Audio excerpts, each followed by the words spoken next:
The wind howled over the Pride lands, carrying whispers of the past. The sun, golden and unwavering, bathed Pride Rock in its familiar warmth. But something was missing. Something unspoken. Sarabi's name was never uttered. Her presence, once the backbone of the kingdom, had vanished like a forgotten legend. But why? What happened to the queen who once stood unshaken in the face of Scar's tyranny?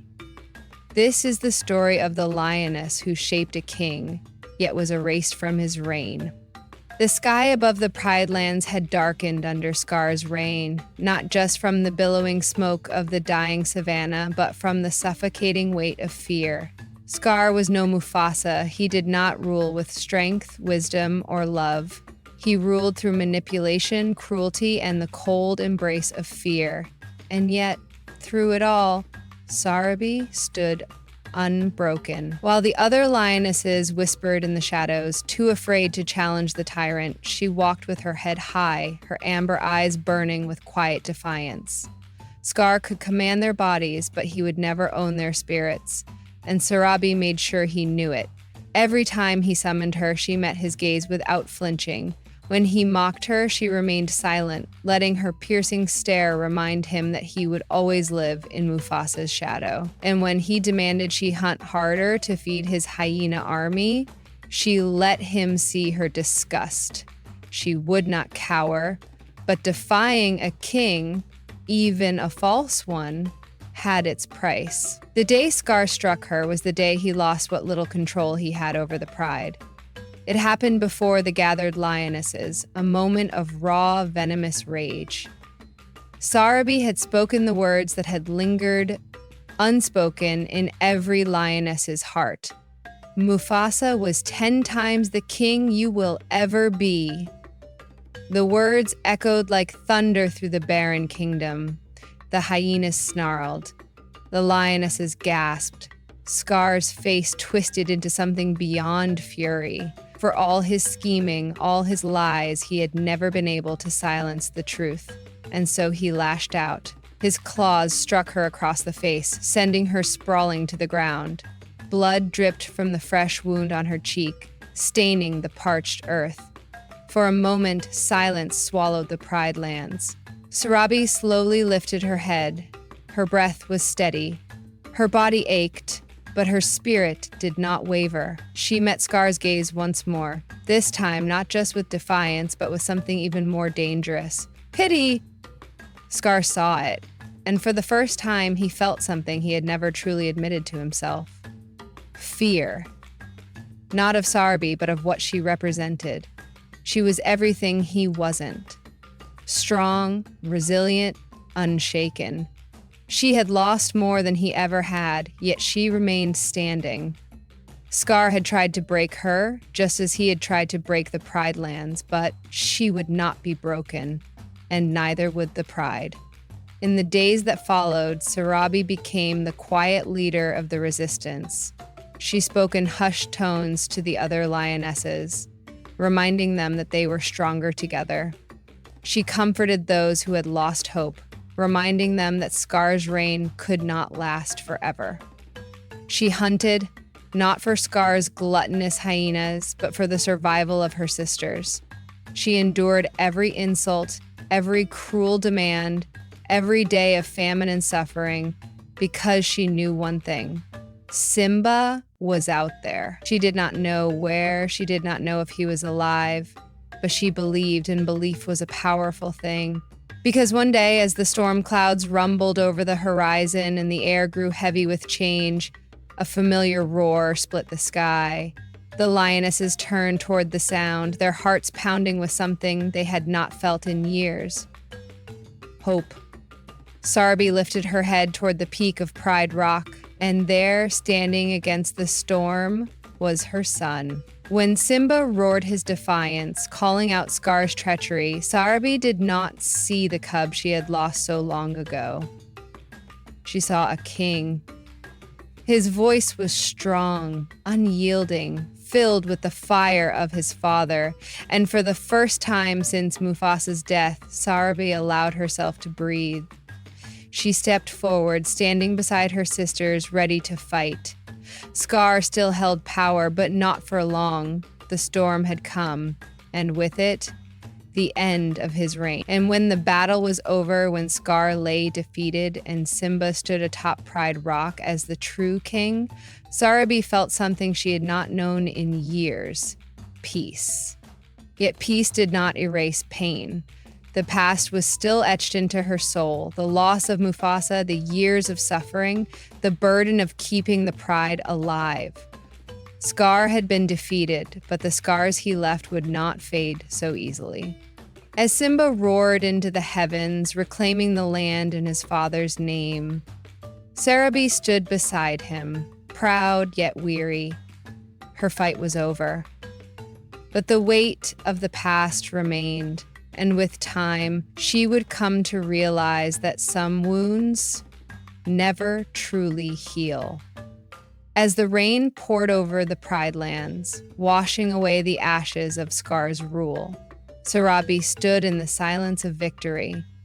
The battle was won. Simba had reclaimed his throne. The hyenas had fled into the shadows. Scar was gone. But the weight of survival did not lift so easily. She had endured years of suffering, watching her home wither under Scar's greed. She had been struck down, humiliated, and forced to fight for every scrap of food to keep the pride alive. And now, with peace finally within reach, she felt something she had long buried: exhaustion. Her legs ached, not from the battle, but from the years of carrying the pride through its darkest days. She had been strong because she had to be, but now, as she looked upon Simba, standing tall atop Pride Rock, she felt the crushing truth settle upon her heart. Her time as queen was over, not because Simba would cast her aside. No, she had raised him too well for that, but because the Pride Lands needed a new ruler, one who had not been shaped by years of hardship and war. They needed Simba, they needed Nala, and Sarabi needed something she had never allowed herself to consider: rest. The sun dipped low, casting golden hues across the vast savanna, stretching its warm glow over the land that Sarabi had fought so hard to protect. The Pride Lands were thriving once again. Green had returned to the grasslands, rivers ran full and strong, and the animals no longer walked in fear of starvation. The circle of life had found balance once more. Yet, as Sarabi stood on the ledge of Pride Rock, watching the herds move freely below, she felt an unfamiliar stillness settle within her. For moons she had been the backbone of this kingdom, the unwavering strength that kept the pride from crumbling under Scar's rule. She had endured so much, but now there was no battle left to fight, and that perhaps was the hardest part of all.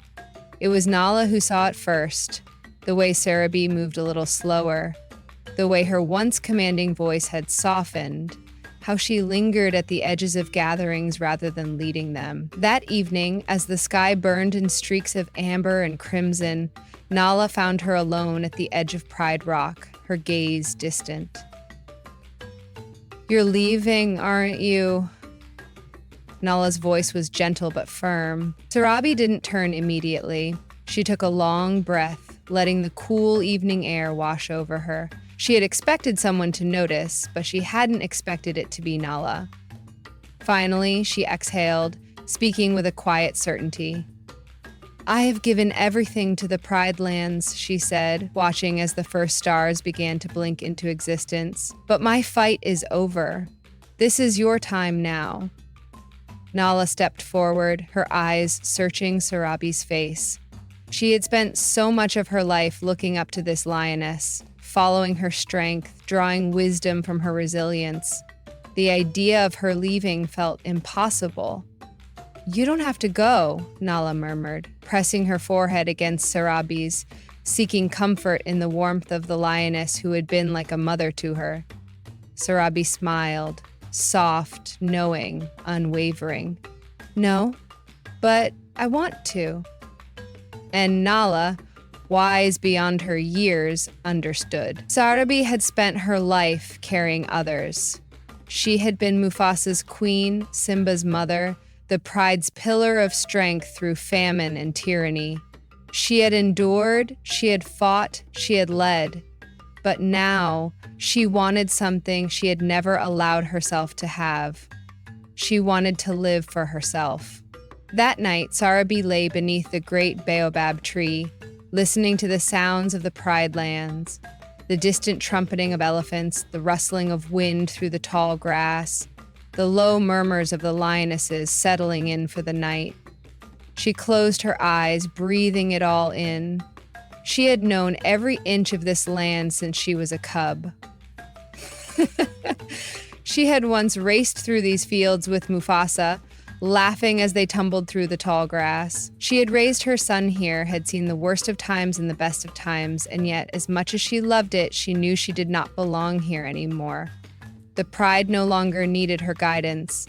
Simba had become the king she always believed he could be, and Nala was the perfect queen to stand beside him. The lionesses had grown stronger. The Pride lands no longer bore the shadow of Scar. Her purpose was fulfilled. For the first time in her life, she was free. Before the sun could break the horizon, Sarabi rose to her feet. The world was still quiet, bathed in the hush of dawn. She glanced up at the stars, searching for Mufasa's presence among them, feeling his warmth even in the silence. She did not wake Simba. She did not wake Nala. She had already said her goodbyes in her own way. With one last look at Pride Rock, she turned, her paws making no sound as she descended into the grassland. The wind carried her forward, whispering secrets of lands she had never seen. No one knew exactly where Sarabi went. Some say she wandered deep into the jungles, where the trees stretched high and the rivers ran cool. Others believe she journeyed far beyond the Pride lands, seeking the unknown, embracing the adventure she had never allowed herself to have. But those who knew her best believed something else. Sarabi had never been a queen who ruled from a throne. She had been a lioness of the land, a protector, a survivor. She had given everything to her pride, and now, at last, she was taking something for herself. A life beyond the Pride lands, a life she chose, a life truly her own. As the sun rose over the Pride lands, its golden light touched every blade of grass, every rock, every tree. Life continued as it always had. Herds roamed, cubs played, the river flowed steady and strong. But something was different. The lionesses still felt her presence in the wind, in the rustling of the leaves, in the strength she had left behind. Sarabi was gone, yet she was everywhere. In Simba's unwavering rule, in Nala's wisdom, in the pride's resilience. She was more than a queen. She was a legend. A lioness who had endured the harshest storms, fought battles no one else could fight, and carried the weight of a kingdom on her shoulders. And in the end, she chose her own path, not out of weakness, but because she had already won her war. Some say she became one with the great kings and queens of the past, her spirit watching over the Pride lands for eternity. Others believe she found a new home, a place where the burdens of the past could not reach her. But one thing was certain: Sarabi would never be forgotten. Because true strength is not just in battle, it is in knowing when to let go.